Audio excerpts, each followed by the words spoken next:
ሰላም ጤና ይስጥልን ክቡራን ተመልካቾቻችን ፋና ፖድካስት ላይ እንገኛለን። ዛሬ እንግዲህ እዚህ በመንበረ ጸባዖት ቅድስት ሥላሴ ቤተክርስቲያን ግቢ ውስጥ ነው የምንገኘው። እዚህ እንድንገኝ ያደረገን ዋና ዓላማ ደግሞ ዛሬ የሆሳዕናን በዓል እያከበርን እንገኛለን።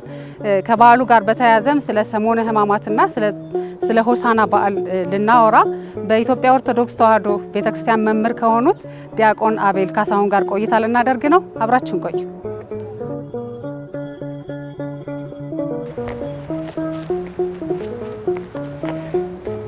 ሰላም ዲያቆን እንዴት ነህ? እንኳን አደረሰ።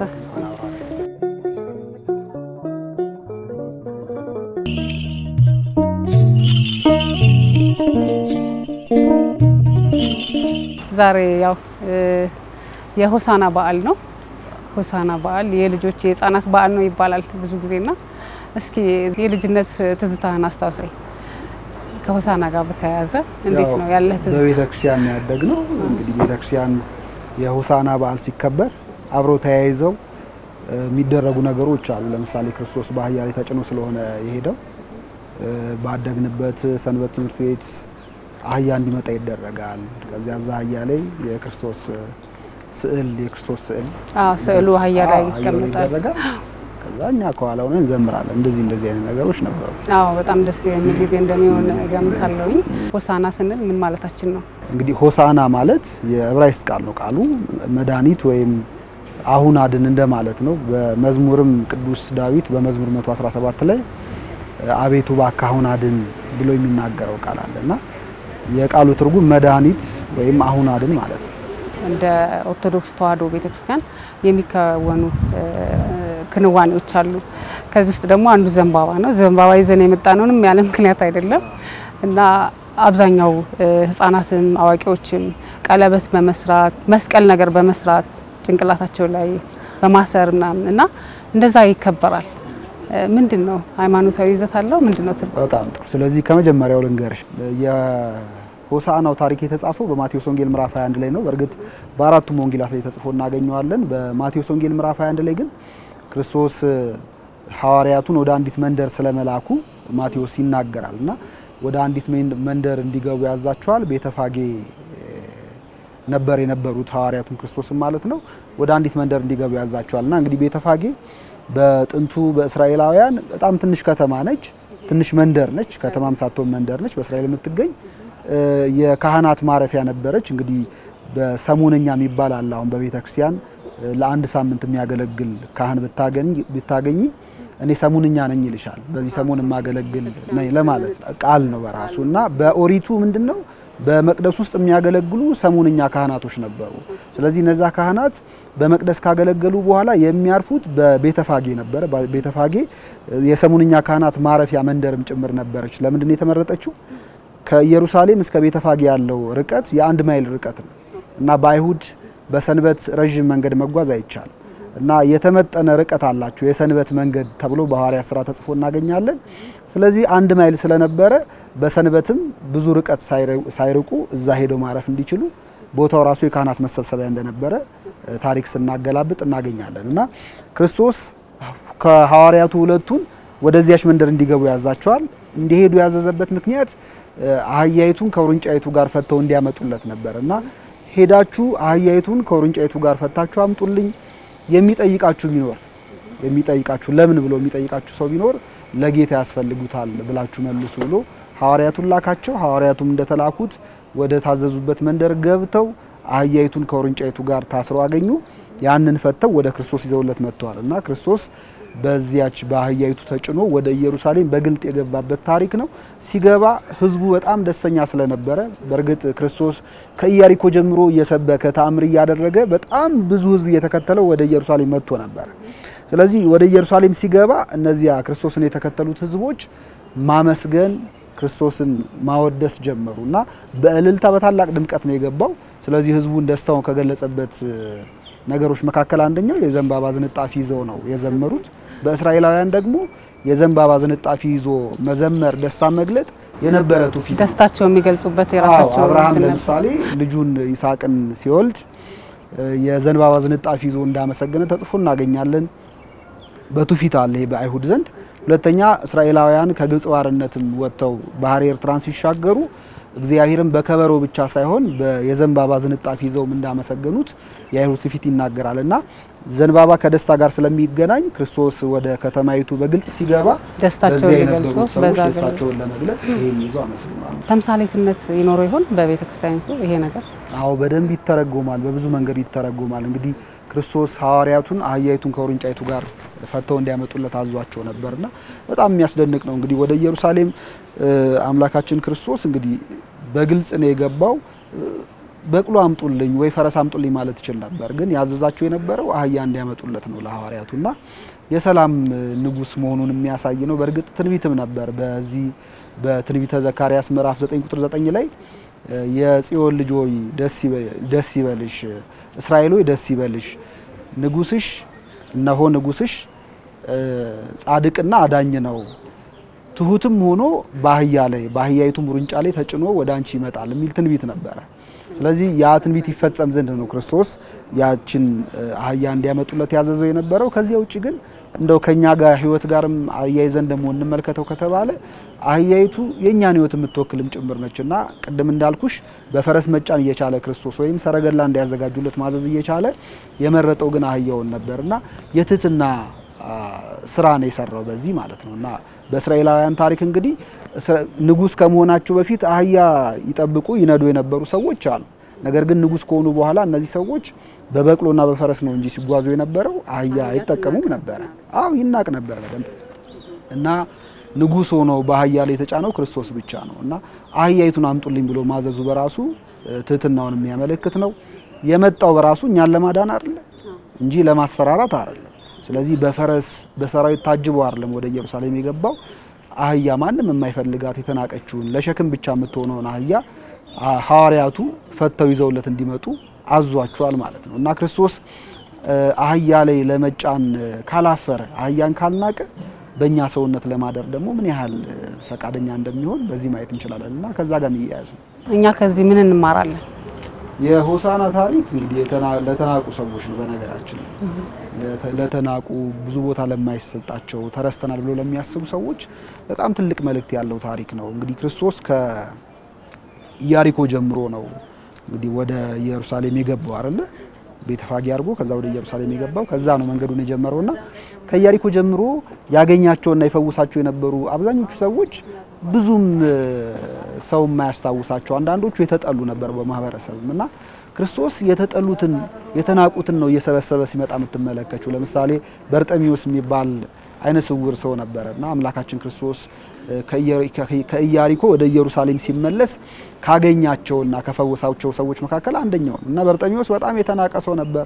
ክርስቶስ በዚያ መንገድ እንደሚያልፍ ሲነግሩት የዳዊት ልጅ ሆይ ማረኝ እያለ ሲጮህ ታያለች መጽሐፍ ቅዱስ ላይና ይሰሙት የነበሩት ሰዎች ዝም በል አይሰማህም ብለው ዝም ሊያስብሉት ሞክረው ነበር። ክርስቶስ ግን ወደዚህና ወደዚህ ቅረብ ብሎ በሐዋርያቱ በኩል እንዲቀርብ አድርጎታልና ዘኪዮስን ብትመለከቱ ዘኪዮስም እንዲሁ በኢያሪኮ ክርስቶስ ካገኛቸው ሰዎች መካከል አንደኛው ነው። አጭር ነው፣ ቀራጭ ነው፣ የተናቀ የነበረ ሰው ነው፣ ኃጢአተኛ ነው፣ ማንም አይቀርበውም ነበርና ዘኪዮስንም በዚሁ በሆሳና መንገድ ነው አምላካችን ክርስቶስ ሲየፈወሰውና እንዲህ የተናቁ ሰዎች የተሰበሰቡበት ታሪክ ነው። መጨረሻ ላይ ደግሞ ወደ ኢየሩሳሌም ሲገባ ክርስቶስ በአህያ በተናቀችይቱ በአህያ ላይ ተጭኖ ነው የገባው ወደ ኢየሩሳሌምና እግዚአብሔር ምን ያክል የተዋረደ መንፈስን የተሰበረ ልብን እንደሚፈልግና የተናቁትን እግዚአብሔር ለማክበር እንደማይደክመው የሚያሳይ ጭምር። የሆሳና እለት አብዛኛው ክርስቲያን ቤተክርስቲያን ይመጣል። የታመመም ቢሆን ይመጣል ነው የሚባለው ብዙ ጊዜና ፍታት ይደረግለታል። ለምንድን ነው ፍታት የሚደረግበት? እንግዲህ ምክንያቱ ምንድነው? አንደኛ ያው በዚህ በአምስቱ ቀን ፍታት የሚባል ነገር የለም፣ ጸሎተ ፍታት አይደረግምና ስለዚህ እሁድ ዕለት ከሆሳናውን በዓል በቅዳሴው ካከበረን በኋላ በዚያው ተያይዞ ፍታት እንዲፈታ ታደርጋለች ቤተክርስቲያን። ሌላውና ትልቁ ግን ትርጉሙ ምንድነው? እንግዲህ የክርስቶስን መከራውን ሕማሙን አይደለም እናስበው፣ ሞት አይደለም እንለው። ስለዚህ እኛ ክርስቶስ ሞተ ብቻ ብለን አይደለም እንተርከው፣ እኛም አብረን ከክርስቶስ ጋር እንሞታለን። ግን ከክርስቶስ ጋር መሞት ማለት በመስቀል መሰቀል ወይም ወደ እንጨት መስቀል መውጣት ማለት አይደለም። መጽሐፍ ቅዱስ ከክርስቶስ ጋር እንዴት አብረን እንደምንሞት ሲነግረን ምን ይላል? የሥጋ ፈቃዳችንን መስቀል ነው። ክርስቶስ ወደ መስቀል ነው አይደል ለኛ ሲል የወጣው በሥጋው። እኛ ደግሞ ከክርስቶስ ጋር አብረን የምንሞተው የሥጋ ፈቃዳችንን በመስቀል ያንን በመሰዋትም ጭምር ጾም ጸሎት በማድረግ ማለት ነው። ጾም ጸሎት በማድረግም ይሆናል የሥጋ ፈቃድን በመተው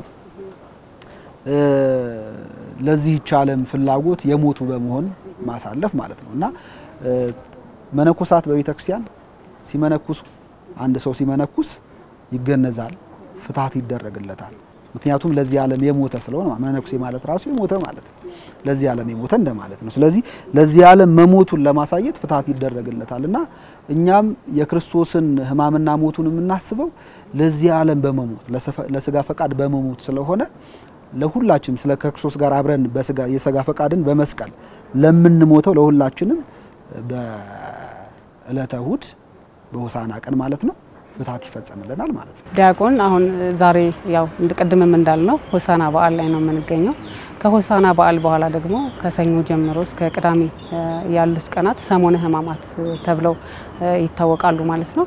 ሰሞነ ሕማማት በራሱ ምንድነው? ምንስ ይገልጻል? ይሄንን ነገር እስኪ ነው ሰሞነ ሕማማት እንግዲህ የሚለው እንግዲህ የአምላካችን የኢየሱስ ክርስቶስን የተቀበላቸውን ሕማማት የምናስብበት ሳምንት ነው በተለየ ሁኔታ በርግጥ ቤተክርስቲያን ዓመቱን ሙሉ የክርስቶስን ሕማሙን ሞቱን ትዘከራለች በቅዳሴ ላይም ሁሉ ጊዜ ንዜኑ ሞተከ ሞትን እንናገራለን ወትንሳኤከ ቅድስት ትንሳኤንም እንዲሁ ይያሉ በቅዳሴ ሁሉ እንመሰክራለን ግን በተለየ መንገድ ቤተክርስቲያናችን የክርስቶስን መከራውን ስቃዩን የምታስበው በእነዚህ 5 ቀናት ነውና ሕማማት የሚለው የክርስቶስን ሕማሙን ለመወከል ነው በርግጥ ይሄ በሐዋርያት ሥራ ምዕራፍ 1 ላይም ተቀምጦልናል ከሕማማቱ በኋላ ብሎ ቅዱስ ሉቃስ ሲጽፍ እናገኘዋለንና መጽሐፋዊ ነው ሰሙነ ሕማማት ማለት የሕማም ጊዜ ለማለት ነው የሕማም ጊዜ ለማለት ነው የክርስቶስን ሕማሙን መከራውን መታሰብበት ጊዜ ነው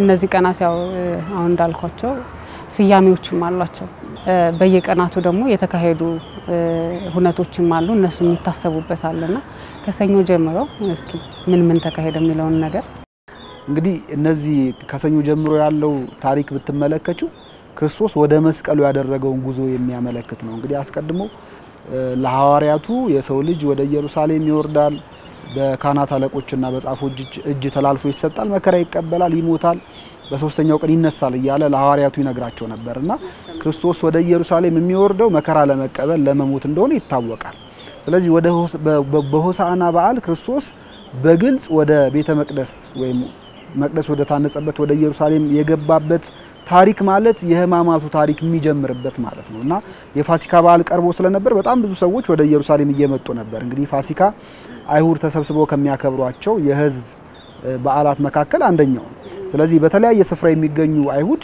የፋሲካ በዓል ሲቀርብ ይመጣሉ ወደዚህ የመንጻት ሥርዓት እንዲህ ሲፈጽሙ ስለሚቆዩ ማለት ነው ክርስቶስ ወደ ኢየሩሳሌም ሲመጣ የሆሳዕና በዓልን ስናከብር ማለት ነው ወደ ኢየሩሳሌም ሲመጣ የትንሳኤ ወይም የፋሲካ በዓል የአይሁድ ፋሲካ በዓል ሊከበር 5 ቀን ቀርቶት ነበር ክርስቶስ ወደ ኢየሩሳሌም ሲመጣ የአይሁድ ፋሲካ ሊከበር 5 ቀን ቀርቶት ነበር ከዚያ በኋላ ወደ ኢየሩሳሌም ከመጣበት ጊዜ ጀምሮ እስከ መስቀል እስኪበቃ ድረስ ያለው ታሪክ ነው በእነዚህ በ5 ቀናት የሚታሰበው በተለይ የመጀመሪያው ሰኞ ማክሰኞ ሁለቱ የምናስባቸው በማቴዎስ ወንጌል ምዕራፍ 21 ላይ ቀደም ስለ ሆሳዕና በተረክነው ታሪኩ ይገኛል ብዬ ነገርኩሽ ቦታ ላይ እዛው ቦታ ላይ የሁለቱን ቀን ታሪኮች አብሮ ተያይዘው እናገኛለን ወደ መስቀል የሚያዳርሱ ታሪኮች ናቸው ለምሳሌ ሰኞ ብትመለከቺ ሰኞ ዕለት በቤተክርስቲያን እንግዲህ ሊቃውንት ሰኞ መርገመ በለስ ተብሎ ይጠራል አንጾተ ቤተ መቅደስ ያደረገበት ቀን ነው ተብሎ ይነገራል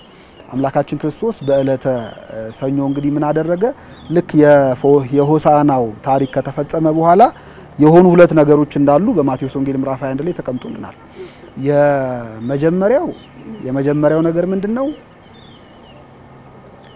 በቤተ መቅደስ ውስጥ ከገባ በኋላ በቤተ መቅደስ ይሸጡና ይለውጡ የነበሩ ነጋዴዎችን አግኝቷቸው ነበር ከዚህ በፊት በርግጥ በዮሐንስ ወንጌል ምዕራፍ 2 ላይም ተቀምጦልናል ክርስቶስ ወደ ቤተ መቅደስ በገባ ጊዜ በመቅደስ ውስጥ ይሸጡና ይለውጡ የነበሩ ሰዎችን አግኝቶ እነሱን እንዳስወጣቸው ቃቸውን እንዲያወጡ እንዳደረጋቸውና ቤቴ የጸሎት ቤት ይባላል እናንተ ግን የወንበዴዎች ዋሻ አደረጋችኋት እንዳላቸው ተጽፎ እናገኛለን ይሄ ሁለተኛው ቤተ መቅደሱን የማንጻት ስራ ነው የሰራው ማለት ነው ክርስቶስና በጣም የሚያስደንቀው ክርስቶስ አገልግሎቱን ሲጀምር በመጀመሪያው ፋሲካ አገልግሎቱን በጀመረበት በመጀመሪያው ፋሲካ ለመጀመሪያ የሰራው ቤተ መቅደሱን ማንጻት ነው። ገብቶ የሚሸጡና የሚለውጡ ሰዎችን ማስወጣት ነው።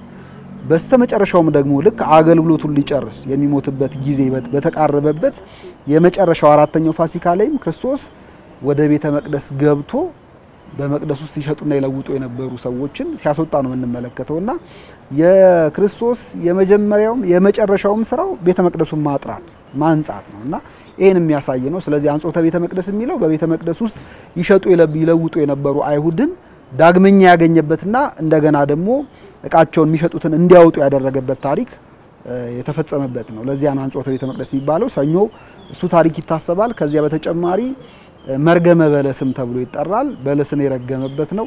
ክርስቶስ እንግዲህ ከአይሁድ ጋር ከተነጋገረ በኋላ ወደ ቢታንያ ለማደር ሄዶ ነበረ። ቢታንያ አድሮ ሲመለስ ግን በመንገድ ከሐዋርያቱ ጋር ተራበ ይላል። ተራበና ክርስቶስ የሚበላ ፍሬ ፍለጋ ወደ አንዲት የበለስ ተክል ጠጋ ብሎ ፍሬ ሲፈልግባት አላገኘም። ሳያገኝ ሲቀር ፍሬ አይገኝብሽ ብሎ ረገማት ይላል እና ሲረግማት ወዲያው የበለሷ ቅጠል ደርቃ ረጋግፎ እንደወደቀ ሐዋርያቱ አይተዋልና እንደተገረሙም ጭምር በወንጌሉ ላይ ተጽፎ እናገኛለንና መርገመ በለስ የሚለው እሱ ነው። በውስጡ በጣም ብዙ ታሪኮች አሉት። በነገራችን ላይ እንግዲህ ክርስቶስ ሌላኛው ወንጌላዊ ሲጽፍልን ምንም ፍሬ ለመብላት ወደ በለስ ተክሉ ቢቀርብም ግን የበለስ ተክል ፍሬ ማፍራት የሚችልበት ጊዜ ገና ነበር።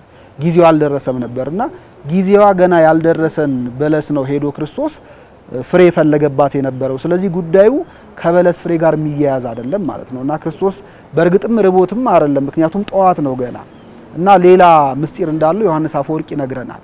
በበለስ አንጻር ለሐዋርያቱ ሊነግራቸው ያሰበው በጣም ብዙ ቁም ነገሮች አሉ። ከነዚያ መካከል አንደኛው ምንድነው ወደ ሞቱ እየቀረበ ስለሆነ ክርስቶስ ሊሞት ስለሆነ መከራ ሊቀበል ሊንገላታ ስለሆነ ሐዋርያቱ በኋላ መከራ ሲቀበል ሲንገላታ ሲሰቃይ ሲመለከቱ የፍርድ ስልጣን እንደሌለው ኃይል እንደሌለው እንዳያስቡ አስቀድሞ እሱ ፈራጅ አምላክ እንደሆነ ለሐዋርያቱ በዚህ ቅጠል አማካኝነት አሳይቷቸዋል።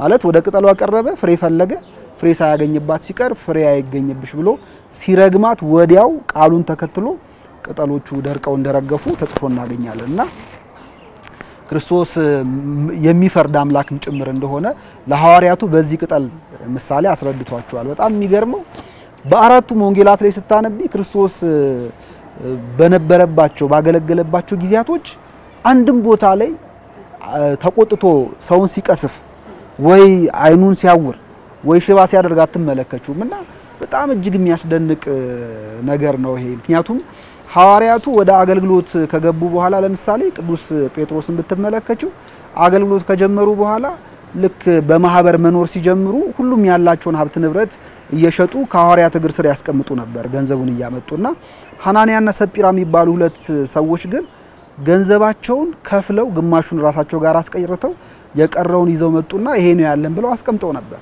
እና ቅዱስ ጴጥሮስ መንፈስ ቅዱስን ታታልል ዘንድ ሰይጣን እንዴት በልብህ ገባ ብሎ ይሄን ያደረገውን ሐናንያ እንዲቀሰፍ እንዲሞት አድርጎ ነበር። ሰጲራም እንደዚሁ ሞታለች። እና ሐዋርያቱ ሕግ የሚያፈርሱ የማይገባ ነገር የሚያደርጉትን በሞት ሲቀጡ ትመለከቻለሽ። ቅዱስ ጳውሎስን ብትመለከቹ ቅዱስ ጳውሎስ ጳፋ ወደሚባል ደሴት ከገባ በኋላ በሪያሱስ የሚባል አንድ ጠንቋይ ነበር እና ንጉሱ ጳውሎስ ሰርጊዮስ ይባላል። ንጉሱ የጳውሎስ ሐዋርያው ማለት ነው። ንጉሱ ራሱን ጳውሎስ ነው ስሙ። ጳውሎስ ሰርጊዮስ ይባላል ንጉሱ አገረገዡ እና የቅዱስ ጳውሎስን ትምህርት ለመስማት እየጓጓ ሳለ ካጠገቡ ሆኖ ይሄ ጠንቋይ ነገር ያበላሽ ነበር። የጳውሎስን ቃል ለማጣም የሚሞክር ነበርና በዚህ ጊዜ ቅዱስ ጳውሎስ አንተ የጽድቅ ጠላት ስለምን የእግዚአብሔርን መንገድ ትቃወማለህ ብሎ እውር አድርጎት እንደነበር ይናገራል። በሪያሱስ እውር ሆኖ ነበርና ሐዋርያቱ ለቃለ እግዚአብሔር ጠላት የነበሩትን እንቅፋት ለአገልግሎት የሚሆኑትን አንዳንዶቹን በዚህ መንገድ ሲቀጧቸው ትመለከቻለሽና ክርስቶስ በነበረበት ጊዜ አይሁድ በጣም ብዙ ጊዜ አገልግሎቱን ሲያደናቅፉበት ነበር። ግን አገልግሎቱን ካደናቅፉበት ከአይሁድ መካከል የትኛውንም ቢሆን አይኑንም ሲያሳውር ወይም ደግሞ እንዲቀሰፍ እንዲሞት ሲያደርገው አትመለከችምና አሁንም ምን ያህል በጥፋተኞች ላይ ስልጣን እንዳለው ለሐዋርያቱ ያሳያቸው የበለስ ቅጠልን በማድረቅም ጭምር ነውና መርገመ በለስ ተብሎ የሚጠራው ሰኞ ለዚያ ነው። ስለዚህ ክርስቶስ በቃሉ የበለሱን ቅጠል ያደረቀበት ነው። በጣም ብዙ ትርጉም አለው። በርግጥ በለስ የእስራኤል ምሳሌ ነው ይላሉ። ፍሬ ፈልጎ ሄዶ ፍሬ ያላገኘባትም አይደለ? ፍሬ የሚባለው ምግባር ነው። ስለዚህ እስራኤላውያንን ምግባር ፈልጎ ነበር እግዚአብሔር ከነሱ በጎ ስራን ፈልጎ ነበር ነገር ግን በጎ ስራ ቢፈልግባቸው እንደታጣባቸው አይሁድ እንዳልተገኘባቸው የሚያሳይ ነው ሁለተኛ የበለስ ቅጠልን ሊቃውንት ኃጢያት ብሎ ይተረጉሙታል እና በአንጻረ በለስ ይላል በአንጻረ በለስ ረገማ ለኃጢያት በበለስ አንጻር ኃጢያትን ረገማት ይላል ስለዚህ ክርስቶስ የረገመው ኃጢያትን ነው እና ክርስቶስ በቤዛነቱ ስራ ኃጢያትን ልክ እንደዚህ እንደደረቀው ቅጠል እንደሚሰባበር እንደሚያጠፋ የሚያሳይ ታሪክ ጭምር ነውና ሰኞ መርገመ በለስ አንጾተ ቤተ መቅደስ ተብሎ ይጠራል ማክሰኞ ደግሞ ማክሰኞ የጥያቄና መልስ ቀን ተብሎ ይጠራል በማክሰኞ ዕለት የሆነው ምን መሰለሽ እዚህ የማቴዎስ ወንጌል ምዕራፍ 1 ላይ የተጻፈልን ማክሰኞ ዕለት ክርስቶስ ወደ ቤተ መቅደስ ሲገባ ከቢታንያ መልስ አይሁድ ሊቃነ ካህናቱ ጻፍት ፈሪሳውያኑ ጠብቀውት ነበር መቅደስ ውስጥ እና እንደዚያ በመስጋና ህፃናት ያመሰገኑ ያወደሱት ወደ ቤተ መቅደስ ሲገባ አይተው በጣም ተበሳጭተው ነበር ቅናተኞች ናቸው አይሁድ እንደምታውቂው መጽሐፍ ቅዱስ ላይ በቅናት ነው የሚገለጹት በነገራችን ላይ እና ቅናት ሞላባቸው እንዲህ የሚሉ ቃላቶች ለአይሁድ ነው ብዙ ጊዜ የሚነገረውና ቅናተኞች ስለነበሩ ክርስቶስ እንደዚያ ሲመሰገን ሲያዩት እንደገና ሁለተኛ ደግሞ ወደ መቅደስ ከገባ በኋላ እነሱንም የሚሸጡትን የሚለውጡትን ዕቃ እንዲያወጡ ሲያዛቸው ተበሳጭተው ነበር ስለዚህ አሁን ክርስቶስን ለመመርመር ለመጠየቅ ምቹ ጊዜ ሲያገኙ ጥያቄ ያቀረቡለት ጥያቄው ምንድነው አንተ የምታደርጋቸው እነዚህ ሁሉ ነገሮች በማን ስልጣን ነው የምታደርገው ብለው ክርስቶስን ጠየቁትና ክርስቶስ ይህንን ጥያቄ መመልስላችሁ እኔ መጠይቃችሁን ደግሞ እናንተም ስትመልሱልኝ ነው ብሎ አንድ ከባድ ጥያቄ ያቀረበላችሁ ጥያቄው ምንድነው የዮሐንስ ጥምቀት ከየት ነው ከሰማይ ነው ወይስ ከምድር ነው ብሎ ጠየቃቸው እና ይሄንን ክርስቶስ የጠየቃቸው መልሱን ከነሱ ለመስማት ጓጉቶ አይደለም ጥያቄውን እንደማይመልሱት ያቃል ተንኮል ስላለባቸው ስለማያውቁት አይደለም በግልጽ መመለስ ስለማይፈልጉ አይሁድ እንደማይመልሱት ያቃልና ክርስቶስ እነሱ የጠየቁትን ጥያቄ መመለስ ስላልፈለገ በጥያቄ መልሶ እነሱን ሲያስቆማቸው ተመለከቻለሽና የጥያቄና መልስ ቀን የሚባለው ለዚያ ነው ስለዚህ አይሁድ ክርስቶስን በምን ስልጣን ይንታ አደርጋለህ ብለው ጠየቁት ክርስቶስ ደግሞ የዮሐንስ ጥምቀት ከሰማይ ነው ወይስ ከምድር ነው ብለው ጠየቃቸው እርስ በርስ ተነጋገሩ ማለት ከሰማይ ነው ካልን ለምንድን ነው ታዲያ ያልተቀበላችሁት ይለናል ከምድር ነው ካልን ደግሞ ዮሐንስን በጣም ብዙ ሰዎች ያከብሩት ነበር አብዛኞቹ በዮሐንስ እጅ ተጠምቀዋልና ህዝቡ እንዳለ ይነሳብናል ብለው ፈርተው አይ ይሄንን አናውቀውም አሉት አናውቀውም ሲሉት እናንተ ይሄንን ካላወቃችሁት እኔ ደግሞ የእናንተን ጥያቄ አልመልስላችሁም ብሏቸዋል ክርስቶስ ያ ይታሰባል ረቡ ደግሞ የምክር አይሁድ ይባላል አይሁድ የመከሩበት ቀን ነው እንግዲህ አምላካችን ክርስቶስን ከዚያ በኋላ እንግዲህ ወደ በሆሳዕና በዓል ክርስቶስ ወደ ቤተ መቅደስ ሲገባ ህዝቡ ሲቀበለው ሲያመሰግነው ስላዩ በጣም ቀንተው ነበር ይሄ አይሁድ ቅናት ወደ ምንድነው በኋላ ያለፈው ክርስቶስን መግደል አለብን ወደሚል ወደ መጨረሻ ክፋት ነው ያደገው የነበረውና የረቡ ዕለት አይሁድ ክርስቶስን ለመያዝ የተመካከሩበት ቁጭ ብለው የተሰበሰቡበት ቀን ነው ሲናሃንድሪን የሚባል ሸንጎ አላቸው አይሁድ የራሳቸውን ሸንጎ አላቸው በዚያ ሸንጎ ያሉ አባላት ቁጭ ብለው ስለ ክርስቶስ መያዝ የተነጋገሩበት የተወያዩበት የተማከሩበት ቀን ነው ከዚህ በፊት ክርስቶስን ለመግደል በጣም ብዙ ጊዜ እቅድ አውጥተው ነበር ግን ሳይሳካላቸው ቀርቷል በረቡ ዕለት ግን ረቡ ማለት ምክር አይሁድ ብለን በመንጠራው ቀን ግን አይሁድ ተሰብስበው ክርስቶስን ለመያዝና ለመግደል በአንድ ልብ ተስማምተው የተለያዩበት ቀን ነው ረቡ ሐሙስ ደግሞ በጣም ብዙ ስያሜዎች አሉት ጸሎት ሐሙስ ይባላል ህጽበት ሐሙስ ይባላል ስለ ሐሙስ በደንብ እንድትነግረን ፈልጋለን እንዲያ ሐሙስ በጣም ብዙ ታሪኮች የተፈጸሙበት ቀን ነው ስያሜዎቹም ለዛ ነው በዛ ያሉት እና በሐሙስ ዕለት ከተከናወኑት ነገሮች መካከል አንደኛው ምንድነው አንደኛው አምላካችን ክርስቶስ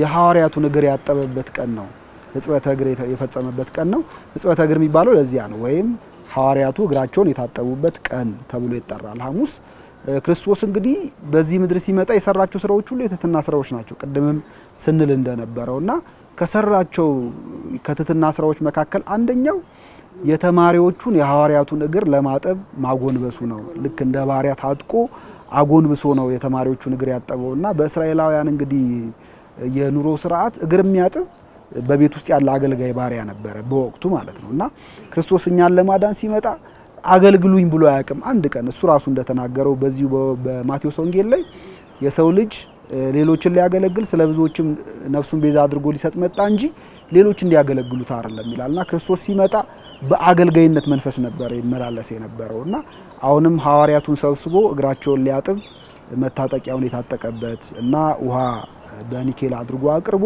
የሐዋርያቱን እግር ያጠበበት ታሪክ የሚተረክበት ነው። ሕጽበተ እግር የሚባለው ለዚያ ነው። ክርስቶስ ዝቅ ብሎ ሐዋርያትን እግር አጥቧልና ምን እንማራለን? ምንስ ነው መማር ያለብን? ትህትና ነው የምንማረው።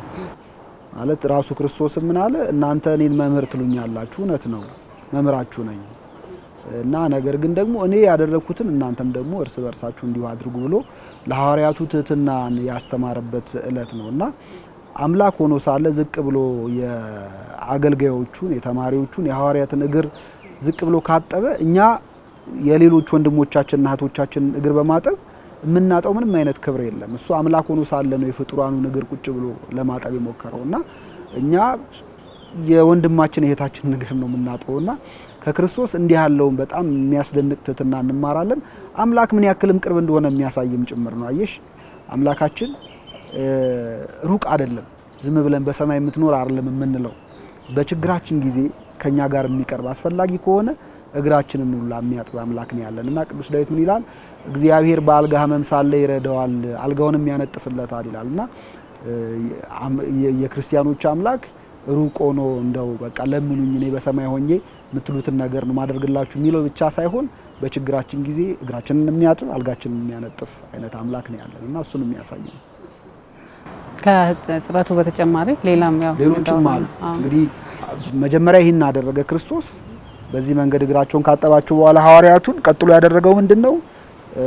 መስዋዕተ ሐዲስ የተባለውን ስጋው ደሙን ነው ለሐዋርያቱ የሰጣቸውና ከዚያ በፊት እንግዲህ ይቀርቡ የነበሩ መስዋዕቶች ነበሩ። በኦሪት ሰው ስለ ኃጢያቱ ስርየት የሚያቀርባቸው መስዋዕቶች ነበሩ። እነዚያ መስዋዕቶች ለሰው ልጅ ድህነትን ማሰጠት አልቻሉም። ምክንያቱም መስዋዕቶቹ የራሳቸው የሆነ ጉርለት ስላለባቸው ማለት ነው። እና በርግጥ እሱን አሁን አንዘረዝረው። ዞሮ ግን አምላካችን ክርስቶስ የመጣው ስለኛ ሲል አካሉን መስዋዕት አድርጎ ለማቅረብ ስለሆነ በዕለተ ዓርብ የሚቆረሰውና የሚፈሰው ስጋና ደሙን አስቀድሞ ለሐዋርያቱ በዚህ ቀን ህብስቱን አንስቶ ባርኮ ይህ ስጋዬ ነው ብሎ ወይኑን አንስቶ ባርኮ ይህ ደሜ ነው ብሎ ምስጢረ ቁርባንን መስርቶ ለሐዋርያቱም አቀብሏቸዋልና ይሄ ቀን ምስጢረ ቁርባን የተመሰረተበትም ቀን ነው ማለት ነው። ቁርባን የተመሰረተበትም ቀን ነው። ከዚያ በኋላ ካቆረባቸው በኋላ ሐዋርያቱን ይዟቸው ወደ ጌትሴማኒ ነበር ይዟቸው ወጣው የነበረው። ወደ የደብረ ዘይት ግርጌ ነው ጌትሴማኒ የሚባለው።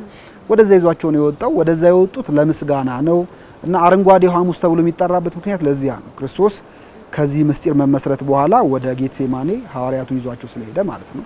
በዚያ ዘምረዋል፣ አመስግነዋል። ካመሰገኑ በኋላ ደግሞ ክርስቶስ ከሐዋርያቱ የድንጋይ ውርወራ ያህል ራቅ ብሎ ደግሞ መጸለይ ሲጸልይ ትመለከቻለሽ። በወንጌል ተጽፏል። መጸለይ የጀመረበትም ታሪክ እዚሁ ላይ ነው የተጻፈልንና ጸሎተ ሐሙስ ይባላል። ጸሎተ ሐሙስ የሚባለው ደግሞ ክርስቶስ በዚህ በጌትሴማኒ ሆኖ ጸሎት ስለጸለየ ቅድም እንዳልነው በእለቱ ከሚታሰበው ነገር ጋር ተያይዞ አብሮ እንግዲህ ክርስቶስ የሐዋርያቱን እግር ያጠበበት ቀን ነው ብለናል አይደል? ስለዚህ የክርስቶስ ምሳሌ የሆኑት ደግሞ በቤተክርስቲያን የሚገኙ ካህናት ኢቭን ሊቀ ጳጳሱ፣ ኤጲስቆጶሳቱ ከዛ ፓትርያርኩም ሳይቀሩ ሁሉም የሚያገለግሏቸውን የምእመናንን እግር ዝቅ ብለው የሚያጥቡበት ቀን ነውና ክርስቶስ ትህትናን አስተምሯል አይደል? ስለዚህ እነሱም ያንን ትህትና ደግሞ በግልጽ ለሚመሯቸው ደግሞ መንጎቻቸው ያሳዩበት ነው ያሳያል። በዛ መንገድ ያሳያል። እሱ የመጀመሪያው ነው። ሌላው በዚህ ቀን ቅዳሴ አለ። እንግዲህ ሕማማት አምስቱንም ቀን ቅዳሴ የለም እንደምታውቂው። ከሰኞ ጀምሮ ቅዳሴ አይኖርም። ይቺ 5 ቀን የብሉይ ኪዳንን ዘመን የምትወከል ነች። ክርስቶስ ከመምጣቱ በፊት ያለውን ዘመን የምትወከል ነችና ተስፋ አይደለ? ስለዚህ ያ የተስፋ ዘመን ስለነበር ና ሚል ሱባኤ የሚያዝበት ምናምን ዘመን ነውና ከዛ ጋር የሚያዝ ስለሆነ ያንን በማሰብ ነው። ቅዳሴ ምንም የለም በቤተክርስቲያን ውስጥ ነው። በሐዘን ነው የምንቆየው። ሐዘን ማለት ያው ክርስቶስ መከራ የተቀበለበትንም እንትን ታሪኮቹን ምንዘከርበት ሳምንትም ጭምር ስለሆነ ማለት ነው። ስለዚህ ዕለተ ሐሙስ ግን በተለየ መንገድ ቅዳሴ ይኖራል። ቅዳሴው ግን በጣም አጭር ነው። ልክ እንደሌላው ጊዜ አይደለም። በጣም አጭር ነው። አጭር መሆኑ ብቻ አይደለም፣ በጣም ዝግ ተደርጎ ድምጽ ተቀንሶ ነው የሚቀደሰው። እንደውም ዝግ ተደርጎ ድምጽ ተቀንሶ የውጪ ማይክ ተጠፍቶ ምናምን ስለሚቀደስ አንዳንድ ሊቃውንት የስርቆት ቅዳሴ በማለት ይጠሩታል አይደል? አንድ ሰው ሲሰርቅ ድምጽ ቀንሶ አይደል? እንደዛ ነውና በዛ መንገድ ሲጠሩት ታገኛለች ነው። ስለዚህ በሐሙስ ዕለት በቤተክርስቲያን በዋናነት ሕጽበተ እግር ይከናወናል ማለት ነው። ካህናት የልጆቻቸው ነገር ያጥባሉ። ወደ ስቅለቱ ነው አሁን የምናመራው ማለት ነው። በስቅለት ጊዜ ስላለው የምናወራ ስቅለት እንግዲህ ዕለተ ዓርብ ነው። ዕለተ ዓርብ እንግዲህ አምላካችን ክርስቶስ መከራ የተቀበለበትን ነገር ነው የምናስበው። እንግዲህ በሐሙስ በርግጥ የክርስቶስ መከራው ከሐሙስ ነው የሚጀምረው። በነገራችን ላይ ቅድም እንደነገርኩሽ ከሐዋርያቱ ተለይቶ ምን ሲናገር እንሰማዋለን? ነፍሴ እስከሞት ድረስ ደርሳ አዘነች ብሎ ክርስቶስ በጌቴሴማኒ ሲናገር እንሰማዋለንና በደብረ ዘይት ግርጌ ማለት ነውና ያ ቦታ በርግጥ በመጽሐፍ ቅዱስ ስናነብ ያዘኑ ሰዎች የሚጠለሉበት የነበረ አይነት ቦታ ነው። ለምሳሌ ዳዊት በገዛ ልጁ አቤሴሎም ሲሳደድ ከተጠለለባቸው ቦታዎች መካከል አንደኛው ያ ቦታ ነውና በገዛ ወገናቸው በልጃቸው የተካዱ ሰዎች እዛ ቦታ ላይ ሄደው ሲያዝኑ ሲጠለሉ እንመለከታለን። አምላካችን ክርስቶስ በገዛ ወገኑ በይሁዳ ነው የተካደው አይደል? ስለዚህ በይሁዳ የተካደ ክርስቶስ ነፍሱ እስከ ሞት ደርሳ እንዳዘነች ተጽፎ እናገኛለንና ሕማሙ ከዛ ነው የሚጀምረው ነው። ከዚያ በኋላ ቅዱስ ሉቃስ እንደሚጽፍልን ክርስቶስ ከሐዋርያቱ ነጠል ብሎ ሲሰግድና ሲጸልይ ከሰውነቱ እንደ ደም ነጠብጣብ ያለ የደም ወዝ ይወጣ እንደነበር ይናገራልና ያ ፍርሃት ጭንቀት ነው። እንግዲህ አዳም ዕፀ በለስን ከቀጠፈ ሕግ ካፈረሰ በኋላ በገነት መካከል ሆኖ እርቃኑን ሆኖ የፈራው ፍርሃት ነበር። ክርስቶስ የአዳምን ነገር ለመካስ የመጣ አምላክ ስለሆነ አዳም በገነት ውስጥ በእጾች መካከል በዛፎች መካከል ስለፈራው ፍርሃት ክርስቶስን በጌቴሴማኒ በዛፎች መካከል ፈራ ተብሎ ሲነገርለት ታገኛለሽ ነውና የሚሞትበት ሰዓት ስለቀረበ የሚፈራ የኛን ስጋ ስለለበሰ ፈራ ተብሎ ሲነገር ታገኛለሽ። ስለዚህ ከዛን የሚጀምረው ነው ማለት ሕማማቱ። ከዚያ በኋላ ሐዋርያቱ አይናቸው ላይ እንቅልፍ ይመጣል፣ ይደክማሉ። ከክርስቶስ ጋር አብረው ለጸሎት ለመትጋት በጣም ይሰንፋሉ። ክርስቶስ ተመላልሶ መጥቶ ሲያያቸው ተኝተዋል። ከዚያ በኋላ ግን ይሁዳ ሊቃነ ካህናቱንና ወታደሮቹን እየመራ ወደ ክርስቶስ ወዳለበት ቦታ ሲመጣና ሲያስይዘው ነው የምታዩ። ስለዚህ ክርስቶስ የተያዘው ከሐሙስ ምሽት ጀምሮ ነው ማለት ነው። ከሐሙስ ምሽት ጀምሮ ክርስቶስ ተይዞ ከሊቀ ካህናቱ ቀያፋ ግቢ ወደ ሐና እንዲያረጉ እያንገላቱ ያቆዩበት ነው። ከዚያ በኋላ ክርስቶስ ይሙት በቃ ተብሎ የተፈረደበት ጧት 3 ሰዓት ላይ ነው ጲላጦስ እንዲሞት የፈረደበት ማለት ነው። ይሙት በቃ ተብሎ ከተፈረደበት በኋላ አምላካችን ክርስቶስ በጣም ብዙ ግርፋቶችን ተቀብሎ ማለት እንግዲህ በአይሁድ ሕግ 40 ጊዜ ነው አንድ ሰው ያጠፋ ሰው የሚገረፈው አይደል? በጣም ከክፋታቸው የተነሳ ግን 40 ጊዜ ሳይሆን ክርስቶስን የገረፉት 39 ከገረፉት በኋላ አሳስተናል ቁጥር እያሉ እንደገና እየደገሙ በታወቀው 666 ጊዜ አምላካችን ክርስቶስ ከባድ በሆነው ሮማውያን ወንጀለኞችን ይቀጡበት በነበረ በጣም አሰቃቂ በሆነ ሁኔታ ክርስቶስ ግርፋትን የተቀበለበት ዕለት ነው።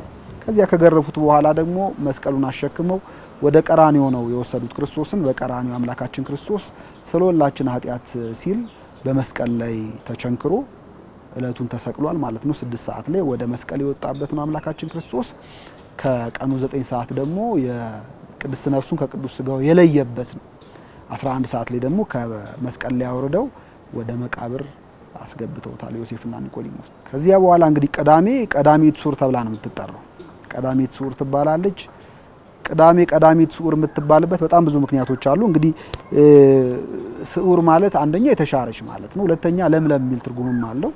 ስለዚህ የተሻረች ቅዳሜ ተብላ ትጠራለች። የተሻረች ቅዳሜ የምትባልበት ምክንያት ክርስቲያኖች የሚጾሙባቸው ቀናቶች አሉ። ለምሳሌ በዋናነት ረቡዕና ዓርብ እንጾማለን። ከዚያ ውጭ ደግሞ የአጽዋማት ጊዜ ሲሆን ከሰኞ እስከ ዓርብ ድረስ እንጾማለን። ቅዳሜና እሁድን ግን አንጾም ሰንበት ስለሆነ ማለት ነው። ቅዳሜ አምላክ ያረፈባት ቀን ስለሆነች ከሰራው ስራ ቅዳሜ አንጾም ሰንበት ይባል ቀዳሚት ሰንበት ተብላ ትጠራለችና ምንም ቅዳሜን ባንጾምም ክርስቶስ ግን በዚህ ዕለት በመቃብር ውስጥ ያደረበትና የዋለበት ቀን ስለሆነ ያንን አስበን በቅዳሜ ቀን አንመገብም እና ስለምንጾምበት የተሻረች ቅዳሜ ብለን እንጠራታለን።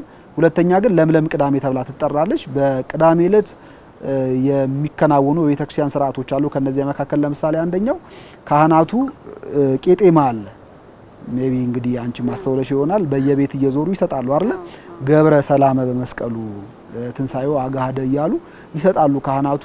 በመስቀሉ ሰላምን አደረገ ትንሳኤውንም ገለጠ እያሉ የሚሰጡት ያ ዘንባባ አለ ወይም ቄጤማ አለ እና ቄጤማው ከኖህ ጋር ታሪክ ጋር የሚያያዝ ነው። ታሳውሺ ከሆነ ኖህ ከጥፋቱ ውሃው በኋላ ከመርከብ እንዲወጣ የምስራቹን ያመጣችለት ርግብ ነች እና ርግቧ መሬት እንደደረቀ ለኖህ የነገረችው ቄጤማ ይዛ መታሳይታው ነው። ስለዚህ ቄጤማው የሰላም ምሳሌ ነው ማለት ነው እና ክርስቶስ ሰላምን በመስቀሉ እንዳደረገ ካህናቱ እየመሰከሩ ያንን ቄጤማ ለኛ ለክርስቲያኖች ያድሉበታልና ለምለም ቅዳሜ ተብሎ የሚጠራው በዚህ ምክንያት። በዚህ የሕማማት ሳምንት ምእመናን እንዴት ሊያሳልፉት ይገባል? በፍጹም ተመስጦ በፍጹም ተመስጦ መሆን አለበት። እንግዲህ ወቅቱ የክርስቶስን ማምናስብበት አይደለ? እንግዲህ ክርስቶስ የሃይማኖታችን ቅዱስ ጳውሎስ የሃይማኖታችን ፈጻሚና ራስ በማለት ይጠራዋልና የሃይማኖታችን ፈጻሚና ራስ የሆነው ክርስቶስ የታመመበት መከራ የተቀበለበት ጊዜ ነውና በዚህ ወቅት የክርስቶስን መከራውን ሕማሙን መውደቅ መነሳቱን እያሰብን በፍጹም ተመስጦ በዓሉን ማክበር ይጠበቅብናል። ግን ደግሞ ሕማሙን መከራውን ብቻ አይደለም እናስበው በእለተ እሁድ ደግሞ ትንሳኤውን አብረን እናስባለንና ክርስቶስ ሞተ ብቻ ሳይሆን ቤተክርስቲያን ተነሳም ትላለች። በእርግጥ ሃይማኖታችን የተመሰረተው በክርስቶስ በሞቱም በትንሳኤውም ላይ ነው። እንግዲህ አምላካችን ክርስቶስ ቤተክርስቲያንን የመሰረተው የሚባለው እንደ ሊቃውንት ትምህርት በመስቀል በተሰቀለ ጊዜ ከጎኑ በፈሰሰው ውሃና ደም ነው። ስለዚህ በመከራ በደሙ ነው ቤተክርስቲያንን የመሰረታት። ከዚያ በኋላ ደግሞ ቤተክርስቲያን ደግሞ ለዘላለም ኮርታ እንድትኖር ደግሞ ያደረጋት ደግሞ በትንሳኤውም ጭምር ነው እና የክርስትና እምነት ያሸናፊነት እንደሆነ የታወቀው በትንሳኤውም ጭምር ነውና እነዚህ ሁለቱ የክርስቲያኖች ሕይወት ላይ መታየት ይጠበቅባቸዋል። ማለት መከራ ይኖራል፣ ስቃይ ይኖራል፣ መገፋት ይኖራል። እነዚህ ነገሮች አሉ። በዚያው መጠን ደግሞ አብሮም ትንሳኤ ደግሞ እንደሚኖር የሚያሳይ ነውና ክርስቲያኖች በሕይወታቸው ውስጥ መከራ ቢያጋጥማቸው ተስፋ እንዳይቆርጡ ክርስቶስን ማሰብ አለባቸው። እንግዲህ ክርስቶስ ከክፎች በደረሰበት ተቃውሞ ሁሉን ነገር አይቷል እና አምላካችን የተገፋ የተሰደበ የተናቀ የተተፋበት ይሄን ሁሉ ነገር ያየ ስለሆነ የሚራራልን አምላክ አለ ነውና እንዲህ አይነት ደግሞ ሕይወት በክርስቲያኖች ውስጥም ደግሞ ሊያጋጥም እንደሚችል የሚያሳይ ነገር ነው። ከዚያ በኋላ ደግሞ ትንሳኤ አለ፣ መነሳት አለ እና እነዚህ ሁለቱ ነገሮች እንደሚፈራረቁ ክርስቲያኖች አስበው ሕይወታቸውን በዚህ ልክ ማድረግ አለባቸው።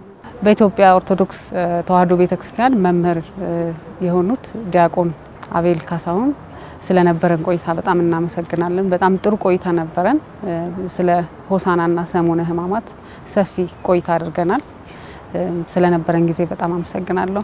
ክቡራን ተመልካቾቻችን ስለ ሆሳናና ሰሙነ ሕማማት ከዲያቆን አቤል ካሳሁን ጋር ያደረግነው ቆይታ ያያችሁትን ይመስል ነበር። በጣም ደስ የሚል ቆይታ አደረግን።